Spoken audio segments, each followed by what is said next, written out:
Alexandre Benalla, juif, arabe, le web enquête de son origine affaire Benalla. Depuis près d'une semaine que l'affaire a éclaté, le web s'est mis en quête d'informations sur Alexandre Benalla.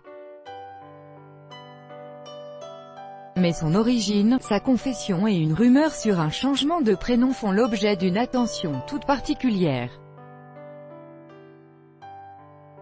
L'essentiel, c'est le signe d'un climat qui s'est installé en France depuis plusieurs années déjà, d'une France préoccupée, quand elle n'est pas obsédée, par les questions d'immigration, d'identité et jusqu'aux questions de religion.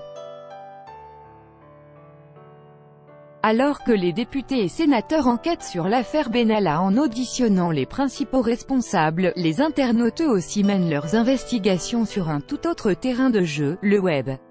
Et depuis que le scandale a éclaté, les recherches sur l'identité d'Alexandre Benalla, sur son origine, mais aussi sur sa confession se sont multipliées.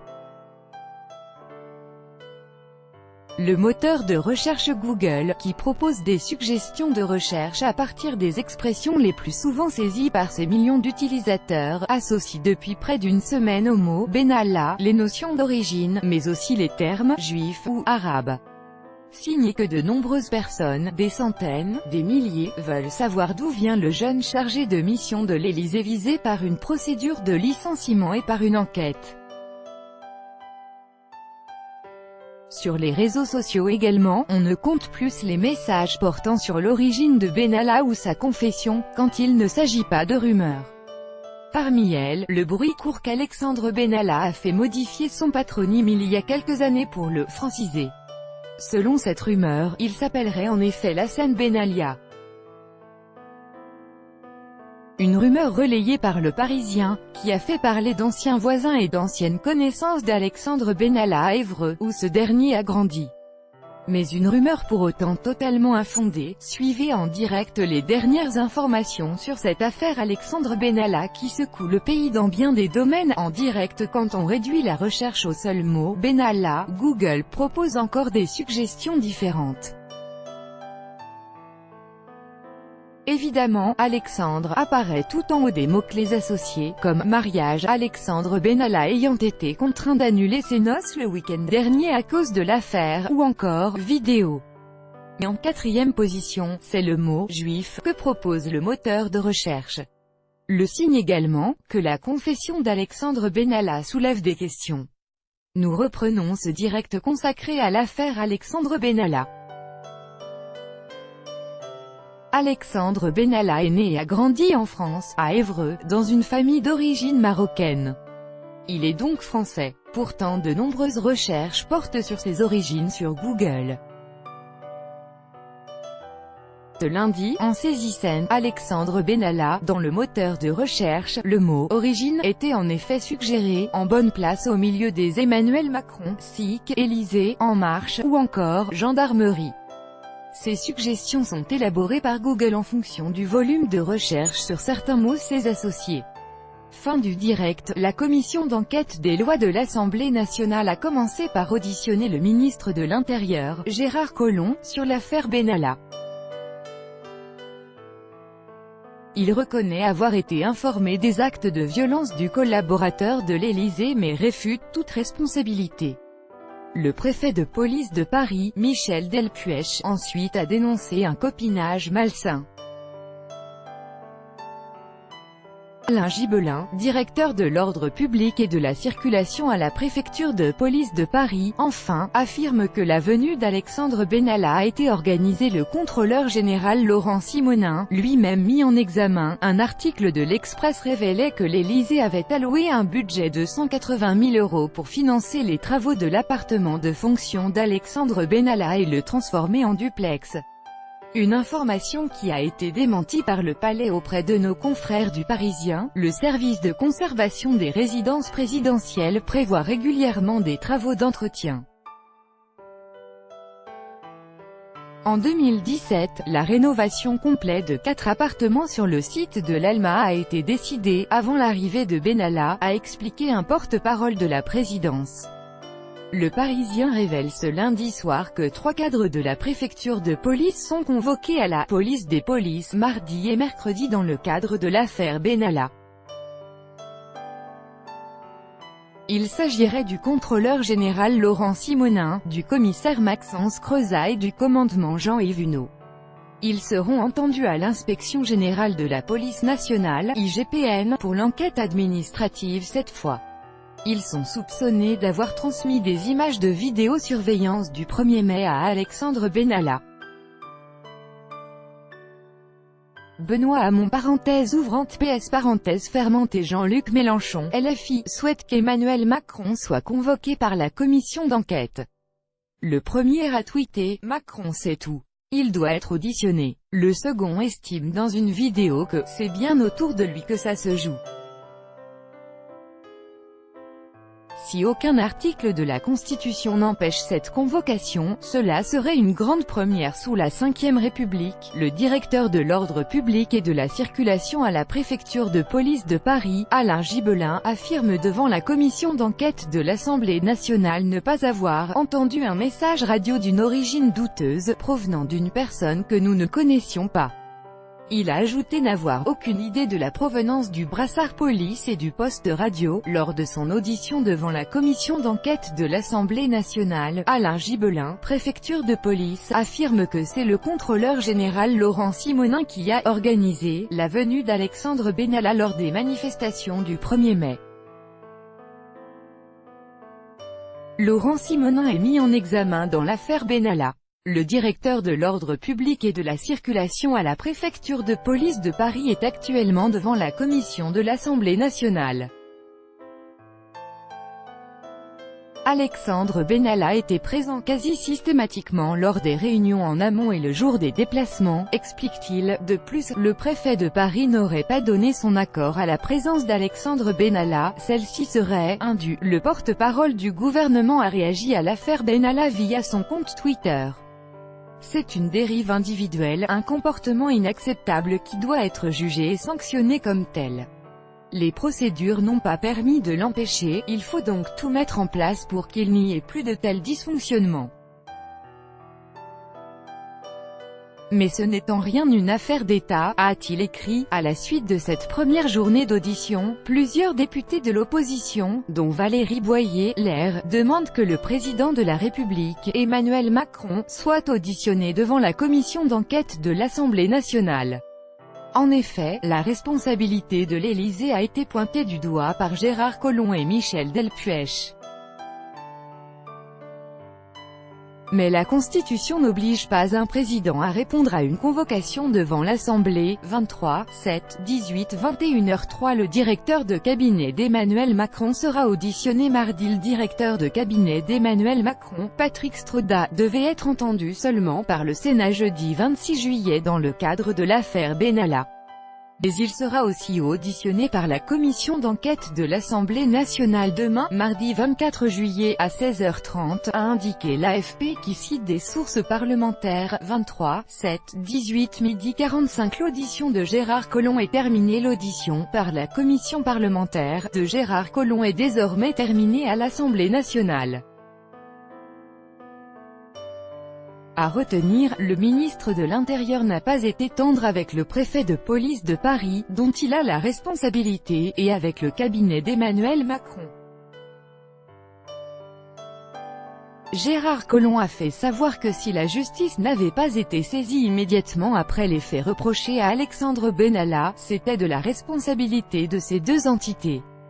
Des déclarations surprenantes, alors que le préfet de police de Paris, Michel Delpuech, doit être auditionné à son tour à 14h23, 7, 18, 9h54. Affaire Benalla, Gérard Collomb auditionné à 10 HCE lundi matin à partir de 10h. Le ministre de l'Intérieur doit être auditionné par la commission des lois de l'Assemblée nationale, constituée pour l'occasion en commission d'enquête, indique Le Monde. Cette audition filmée met évidemment Gérard Collomb sous pression, voire en danger. Il va devoir répondre aux questions des parlementaires pendant plusieurs heures et devra expliquer les circonstances du dérapage d'Alexandre Benalla. 22, 7, 18, 18h30. Le rappel des principales informations de la journée de dimanche. Fin du direct. La vie politique française était toujours très perturbée par l'affaire Alexandre Benalla dimanche, à tel point que l'examen de la réforme constitutionnelle a été suspendu jusqu'à nouvel ordre. L'affaire a également été confiée à un juge d'instruction, qui va commencer à auditionner Alexandre Benalla, Vincent Kras et les 3 autres policiers placés en garde à vue. Lundi, Gérard Collomb doit s'expliquer devant l'Assemblée nationale. 22, 7, 18 12h 35. L'affaire est confiée à un juge d'instruction. Le parquet de Paris a ouvert une information judiciaire pour violence en réunion n'ayant pas entraîné d'ITT, immixtion dans l'exercice d'une fonction publique en accomplissant des actes réservés à l'autorité publique, port et complicité de port prohibé et sans droit d'insigne réglementé par l'autorité publique, port prohibé d'armes de la catégorie B, violation et recel de violation du secret professionnel, détournement et complicité de détournement d'images issues d'un système de vidéoprotection. L'enquête est confiée à un juge d'instruction. 22, 7, 18 11h36. L'examen de la réforme constitutionnelle suspendu. La ministre de la Justice Nicole Belloubet a annoncé ce dimanche matin que l'examen de la révision constitutionnelle à l'Assemblée était suspendu jusqu'à nouvel ordre. 22, 7, 18 10h12. Alexandre Benalla déféré. Le garde à vue d'Alexandre Benalla, de Vincent Kras et des 3 policiers mis en cause dans cette affaire ont été levés, samedi soir. Ce dimanche matin, ils ont été déférés au parquet dans la perspective de l'ouverture d'une information judiciaire. 20, 7, 18 23h45. Fin du direct. Benalla toujours en garde à vue. Fin du live. C'est la fin de ce direct. Merci de nous avoir suivis. En résumé, Alexandre Benalla a été mis en garde à vue aujourd'hui. À l'heure actuelle, il est encore entendu. Une perquisition a été réalisée vers 21h à son domicile. L'homme a été aperçu aux côtés des policiers. Mardi 24 juillet, Gérard Collomb sera entendu dans le cadre de la procédure 20, 7, 18 23h25. Échec de la commission d'enquête en charge du dossier Benalla. Dans l'affaire Benalla, c'est la commission des lois de l'Assemblée nationale qui est dotée des pouvoirs d'enquête parlementaire. Ce vendredi 20 juillet, elle a échoué à se mettre d'accord sur un calendrier d'audition. Par conséquent, la présidente de la commission des lois Yaël Braun-Pivet convoquera de nouveau la commission dès demain matin à 9h30. Lire plus, en savoir plus. Vidéo d'Alexandre Benalla. Sur la première vidéo qui est à l'origine de cette affaire, on voit l'intervention musclée de plusieurs CRS lors d'une manifestation en marge du 1er mai. Dans une certaine confusion, on voit rapidement un homme en civil, mais la tête couverte par un casque de CRS, intervenir. En premier lieu, il tire puis escorte une jeune femme hors de l'agitation, puis il réapparaît un peu plus tard pour cette fois-ci frapper un jeune homme à terre, déjà maîtrisé par les forces de l'ordre. L'auteur des coups, qui se trouve donc être Alexandre Benalla, se rend compte qu'il est filmé et prend ensuite soin d'éviter la caméra. Il était particulièrement agressif. Il avait peur d'être reconnu, et il a vite fui les caméras, indique Tahabou Hafs, l'auteur de la vidéo, voir ici. Une deuxième vidéo a été rendue publique ce vendredi 20 juillet 2018, par le Huffington Post. Une vidéo sur laquelle, on peut voir Alexandre Benalla s'en prendre à un autre manifestant, cette fois-ci une femme. Ces images viennent compléter la première vidéo sur laquelle Alexandre Benalla disparaît du champ environ 40 secondes. Cette vidéo montre ainsi Alexandre Benalla saisir par le cou la jeune femme avant de la plaquer contre la vitrine d'un bar. Voir la vidéo ici. Alerte à violence policière. Des policiers tabassent et gazent tout le monde. Place CONTRESCARPE. Faites tourner, il faut que tout le monde voit. Exclamation mark, exclamation mark. Elle a ensuite été relayée par Le Monde ce mercredi 18 juillet 2018. Cette courte séquence remonte au 1er mai dernier, quand des affrontements avaient éclaté entre des jeunes manifestants et les CRS sur la place de la Contrescarpe, dans le 5e arrondissement de Paris. À l'époque, Alexandre Benalla était chargé de mission auprès du chef de cabinet du président de la République, affecté à sa sécurité. Mais ce jour-là, celui qui a également été en charge de la sécurité de François Hollande était en congé. Alexandre Benalla agissait dans le cadre de l'un de ses jours de congé, et ne devrait avoir qu'un rôle d'observateur, a assuré ce jeudi Bruno Roger-Petit, le porte-parole de l'Élysée. Sans que l'on sache pour l'instant comment Alexandre Benalla a pu s'emparer d'un casque de CRS et d'un brassard de policier pour utiliser la force en toute impunité. Plus de 3 mois plus tard, c'est cette vidéo qui provoque l'indignation au sein de l'opposition, comme au sein du gouvernement. Alexandre Benalla a été placé en garde à vue ce vendredi 20 juillet 2018 après avoir été entendu dans les locaux de la police judiciaire de Paris. Une procédure de licenciement a par ailleurs été engagée contre lui par l'Élysée. Qui est Alexandre Benalla? Alexandre Benalla est né à Évreux en 1991, où il a grandi. Issu d'une famille d'origine marocaine et proche du PS, il entre au MJS en 2010 et commence à assurer la sécurité de personnalités locales. Une formation accélérée lui permettra, comme des milliers de civils, d'entrer dans la réserve opérationnelle de la gendarmerie. Avant d'atterrir au poste de chargé de la sécurité d'Emmanuel Macron, lorsque ce dernier était encore candidat à la présidentielle, Alexandre Benalla a fait ses armes auprès de personnalités majeures du PS. Il avait assuré la sécurité d'acteurs connus, je crois.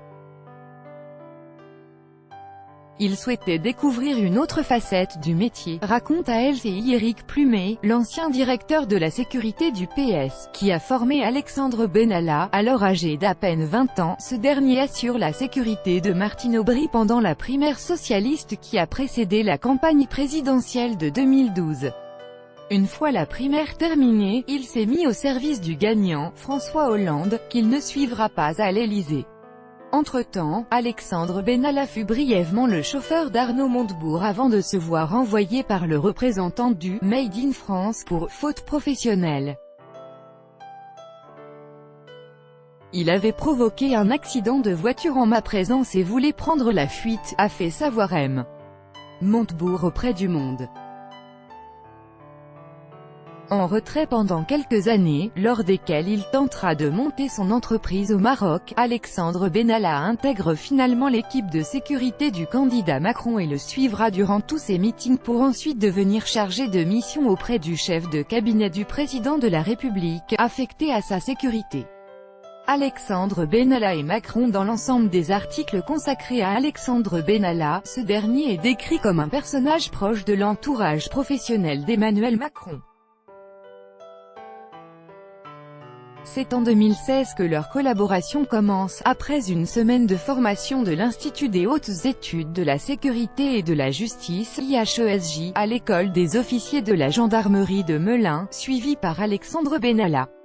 Alexandre est proche d'Emmanuel Macron, il a rejoint son parti dès le début, je sais qu'il a la confiance pleine et entière du président de la République, confie Eric Palmer, l'ancien responsable de la sécurité du Parti socialiste, qui a formé Alexandre Benalla.